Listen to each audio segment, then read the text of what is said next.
Hi పిల్లలు, ఈరోజు మా ఎస్ఎస్ స్కూల్లో బాలల దినోత్సవం జరుపుకున్నాము.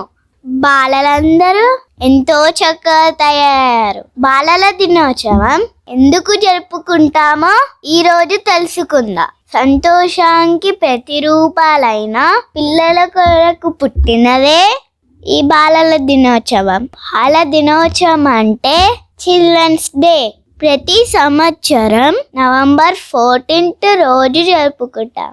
ఒక పండుగగా చేసుకుంటాము. పిల్లలను ఎంతో ఇష్టంగా ప్రేమించే మన మొదటి ప్రధానమంత్రి జవహర్ లాల్ నెహ్రూ పుట్టినరోజును బాలల దినోత్సవంగా జరుపుకుంటాము. నెహ్రూ గారికి బాలలంటే చాలా ఇష్టం. ఎందుకంటే ఒక దేశం భవిష్యత్తు సంపద ఆ దేశంలో గల పిల్లలే అని నమ్మిన వ్యక్తి నెహ్రూ గారు.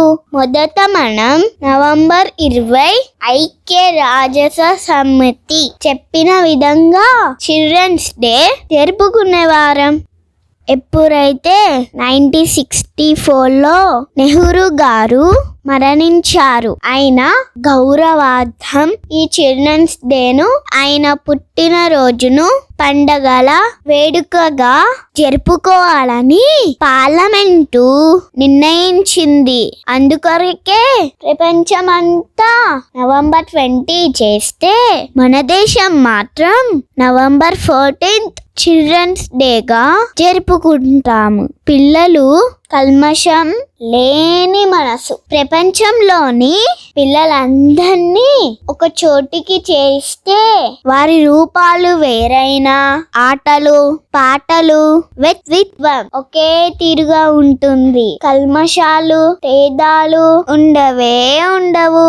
అంత స్వచ్ఛమైన మనసు కలవారు పిల్లలు పెరుగుతున్న కొద్దీ వారిలో మాయకత్వం మాయమై పరిసరాల చుట్టూ ఉన్న మనుషుల ప్రవాహం పడుతుంది. ఏది ఏమైనా వారిలోని మానవత్వం మాత్రం చివరి వరకు నిలిచేలా చూసే బాధ్యత గురువుల మీద, తల్లిదండ్రుల మీద, సమాజం మీద ఉంటుంది. పిల్లలు మన దేశానికి విలువైన సంపద. వారు మంచి చదువుతో విజయాలు రాణిస్తే ప్రపంచ దేశాల మధ్య మన దేశం గర్వంగా మన పతాకం ఎగురుతుంది. చదువును నిర్లక్ష్యం చేస్తే జీవితాలు నాశనం అయిపోతాయి. అందుకే పిల్లలను సన్మార్గంలో నడిపించే బాధ్యత గురువుల మీద, తల్లిదండ్రుల మీద, సమాజం మీద ఉన్నది. ఈ సత్యాన్ని స్పష్టంగా చెప్పిన మొదటి నెహ్రూ. పిల్లలు దృఢమైన ఆత్మవిశ్వాసం కలిగి ఉండాలి. ఎలాంటి పరిస్థితిలో అయినా భయాన్ని పక్కగా పెట్టి నిర్భయంగా నలుగురితో మాట్లాడటం, తన భావాలను చక్కగా వ్యక్తీకరించటం చిన్నప్పటి నుంచే నేర్చుకోవాలి. పిల్లలకు మంచి ఆరోగ్యం, వినోదం అందించాలని నెహ్రూ ప్రధానిగా ఉన్నప్పుడు ఎన్నో కార్యక్రమాలు రూపొందించారు. పిల్లలకి పోషకాహారం అందించాలని, క్రీడల్లో పైకి రావాలని ఆశించారు. కోపం, ఈర్ష్య లాంటి దుర్గుణాలను దగ్గరకు చేరనీయకూడదు. సమానమే.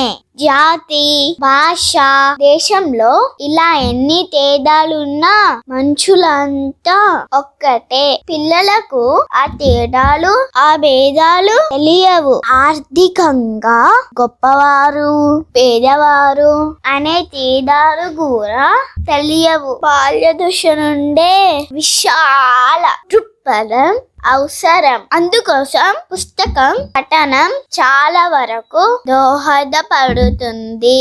గొప్ప వాళ్ళ జీవిత కథలు, చరిత్ర చదివి మంచి విషయాలు తెలుసుకోవాలి.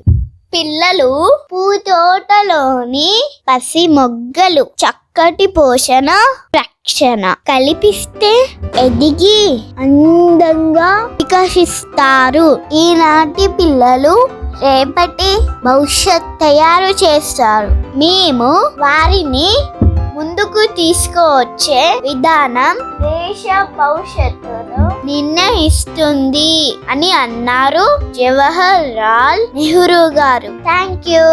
అందరికీ హ్యాపీ చిల్డ్రన్స్ డే.